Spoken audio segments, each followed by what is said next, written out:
வணக்கம். நான் தான் உங்கள் டாக்டர் மோகன் ஆனந்தன் பேசுகிறேன். இன்றைய தலைப்பு மூட்டு வலி நிவாரணம்.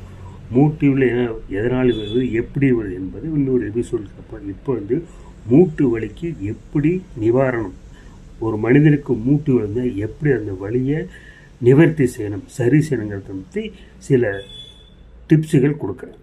மூட்டு வலி என்பது ஒரு வகையை சார்ந்த மூட்டுக்கு மூட்டு மாறி மாறி வலிக்கும். எனவே நீங்கள் தேர்வு செய்த மருந்தை உபயோகங்கள். முடக்கத்தான் சூப்பு, வாத நாரணை கீரை சூப், அகத்தி கீரை சூப், ஏதாவது ஒன்றை தேர்வு செய்து சாப்பிடுங்க. கால்சியம் சத்து குறைவு, நோய் எதிர்ப்பு தன்மை இல்லாமை, இளம் வயதில் சரியானபடி எக்ஸசைஸ் செய்ய போனவை மூட்டு வலி காரணம். எனவே அசைவ உணவை தவிர்த்து அதிக காய்கறி பழங்களை சேர்த்து கொள்ள வேண்டும். அதாவது அசைவ உணவுனா சிக்கன், மட்டன், பீஃப், வாத்து, நண்டு, ஃபிஷ். நிறைய இன்றைக்கி மக்கள் நான்வெஜ் விரும்பி சாப்பிட்றாங்க.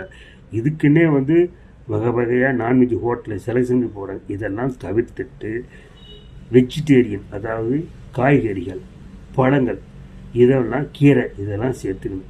இது ஒரு வகையான வலியை நிவாரணம் செய்வதற்கு காரணம். கால்சியம் சக்தி நிறைந்த பால் பொருட்களை சாப்பிடு வரவும் உடல் குறைத்து கொள்வது நல்லது. உடலுடைய எடை குறைச்சிக்கணும்.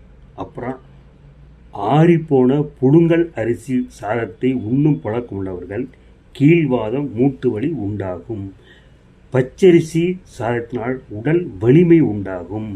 சிறுநீர் எரிச்சலும் பித்தமும் போகும். இதனுடன் சிறிது நெய் சேர்ந்து உண்பது நல்லது. இல்லை என்றால் உஷ்ணத்தையும் வாயும் உண்டாக்கிடும். அப்புறம் மஞ்சள் வசம்பு வகைக்கு 5 கிராம்.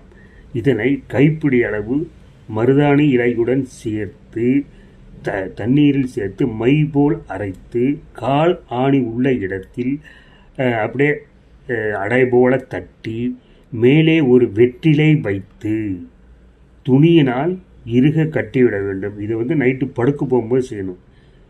மறுநாள் காலை அவிழ்த்து விடணும். இப்படி தொடர்ந்து 21 டேஸ் 21 நாட்கள் செய்தால் கால் அணியை மறைஞ்சு போயிடுதுங்க. எவ்வளோ மகிமை பாருங்கள் இந்த வைத்தியத்தில். மேலும் மாவிளங்கப்பட்டை நீரில் விட்டு காய்ச்சி அதில் சிறிது கரிய போலத்தை சேர்த்து அரைத்து கை கால் மூட்டுகளில் பற்று போட மூட்டு வலி பிடிப்பு குணமாகும். மூட்டு வலி, வீக்கம், பிடிப்பு 3மே குணமாகும்.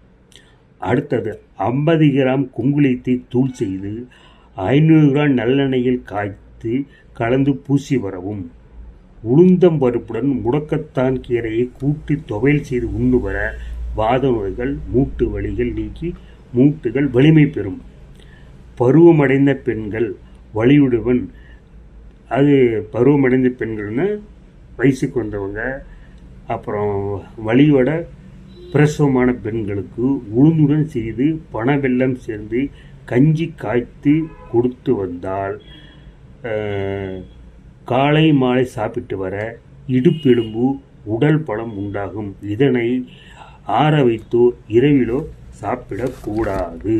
ரேசர் அல்லது பிளேடை உபயோகித்தால் மறுநாள் நம்ம உரோமம் மிகவும் கடினத்தன்மையுடன் வளர்ச்சி உண்டாகும். Hair removing cream, shave cream இருக்கும். பயன்படுத்தும் பொழுது சருமம் சுருங்க செய்வதுடன் இதிலுள்ள டயோக்ளைன் கோல்ட் கெமிக்கல் சிலருக்கு அலர்ஜி ஏற்படுத்துவதுடன் கேன்சர் கூட வர வாய்ப்பு இருக்கிறது. சரியான நிவாரணம் என்னவென்றால் வாக்சிங் தான். இந்த முறையில் ரோமங்களை வேரிலிருந்து அகற்றப்படுவது மீண்டும் வளருவதற்கு வாய்ப்பில்லை. நன்றி, வணக்கம்.